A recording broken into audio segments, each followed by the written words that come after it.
Oh my God, I'm under attack again. This is Chris with Tela-grow, where I tell you everything I know about all the problems and situations at hand that I've had. I'm under attack again out here by the squash vine borer. Now, over the last 3 years, he's come in very strong, and I hadn't been able to get any squash to grow at all, hardly. I mean, if I did, it was a real big fight. But I've learned how to combat them, and that's what I want to share with you today. Is diatomaceous earth. It's not a chemical. I rarely use any kind of chemicals in the garden unless it's very, very necessary. And also, I combat them with something called BT. Okay, don't try to get me to pronounce it, but it's like these caterpillars that are eating on these plants. It wards them off and kills them. It changes their diet to where they stop eating after they've come in contact with the not chemical, but it's an organic type situation. If you ever hear me call chemical, I might say chemical, but I have to edit that, or y'all comment on it, whatever, and fix me up and correct me if you have to. But yeah, hopefully you know what I mean, because I don't use any chemicals. I like to, Chris with Tela-grow here in the gardening channel, I like to grow using, hardly no fertilizers, no chemicals, because I am cheap. I want to see what kind of sustainable food I can grow without all of the big fertilizers, to where you're getting some big pumpkins or some big, big everything. It's just me, it's just me and some of my animals, and I don't need to have everything just be mass produced. So I grow what I can grow, and I grow a lot. I've got some squash over here. That's where I noticed they were trying to attack too. But it seems like every time I put the stuff out, it starts raining. Okay, here's one that's not growing as good. It's been growing too long. It might not do too well, but the plant's already growing. I'm not going to snatch it up. I'm going to see if it'll rehab itself and start doing something. All you want to do is make sure you keep removing the flowers, like I showed you in some of my other videos. Seems like every time it rains, I apply some of this diatomaceous earth and BT to double combat these squash vine borer. It always rains. But what he's looking for is those tender shoots there to lay her eggs on, to where when the egg hatch, the little borer bores into the soft tissue and works his way either up or down, but he normally goes down. They know up from down, believe me. And he works himself down to the root system and kills off your plants. This is what I mean by flowers on a young plant. I go through and check them and remove them. The plant's too young to produce any squash at this time for me. And you shouldn't try it either, because the plant's just not mature enough to. When you see all that muck on there, that's that diatomaceous earth that's got wet from this rain that's been happening right here. That's raining now. And so it gets kind of mucky, and it's less effective when it rains. So that's why I complain about it. Every time I try to apply it, it ends up raining. So I'm under attack in this garden, number 1, 2, and no, just 1 and 2 right now. Number 3 is doing good with their zucchini over there. Actually, these are doing good too. But I am under attack, so what you have to do is keep up with the attack. She's gonna keep coming visiting and trying to lay her eggs, and you don't want that, because she will get your plants. That's all she cares about is the squash and zucchini, and your kind of like your melon family, kind of like butternut squash, acorn squash. Seems like all the squashes and stuff that this squash vine borer will, if you got them in your garden, if you're wondering why you can't get any squash to grow, That's going to probably be the only reason why. I mean, the squash, it can grow in, it doesn't have to have the best of soil. I've got some growing in some poor soil in the back and is doing better than the ones over here that's got better soil at the moment, sometimes due to attack and other reasons, but these are going to come along just fine.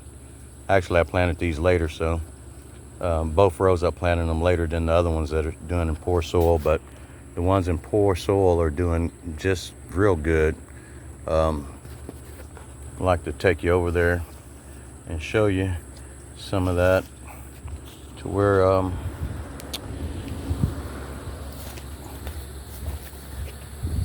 maybe I ought to go this way.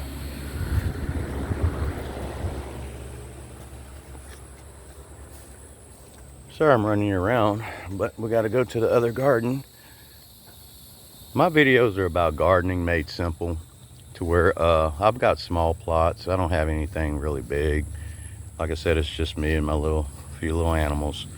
And it might look like I got a lot going on. I got a lot of little space to grow, and I like to experiment and play around. This is some of my straight neck squash here.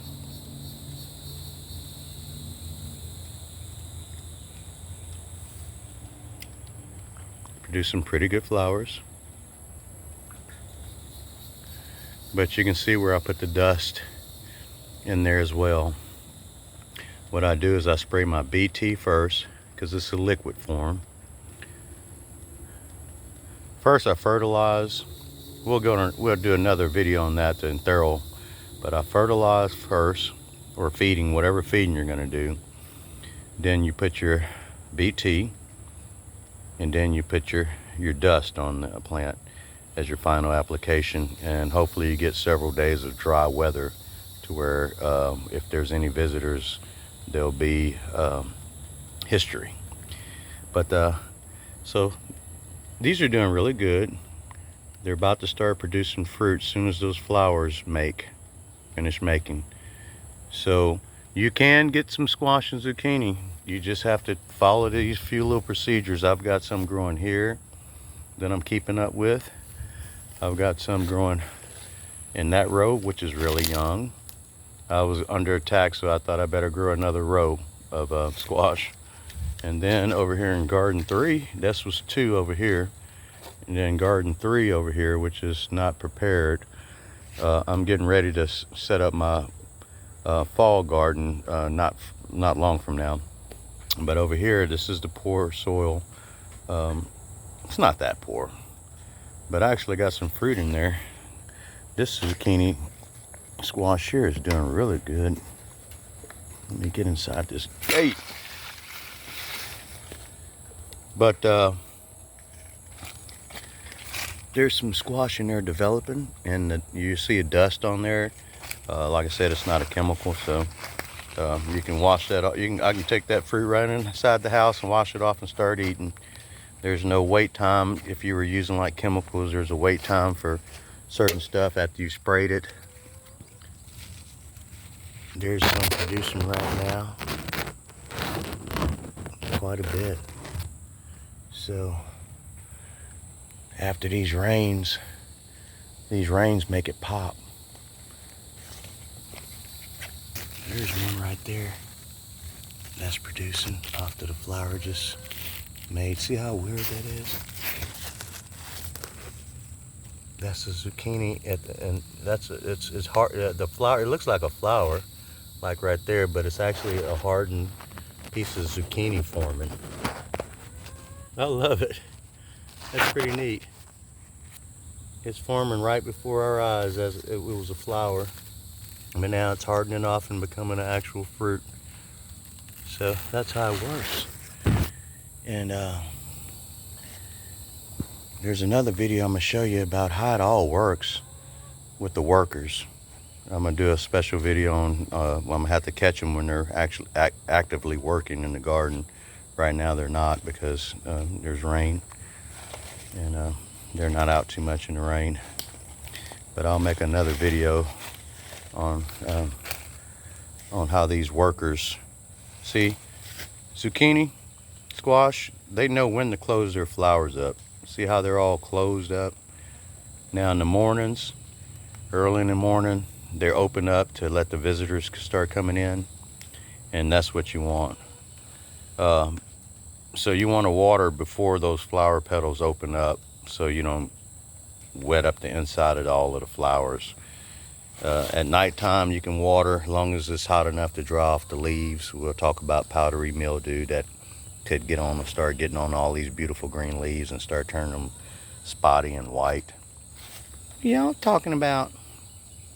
But that was my video on zucchini, and my combatant, diatomaceous earth and BT. They're not hiring me to sell anything, but I'm just, like I said, this is Tela-grow. But I tell you everything I know about my experiences in the garden and what I had to do to have some produce in my little backyard grocery store. So thanks for watching, y'all. Y'all have a good evening. Thank you. Bye.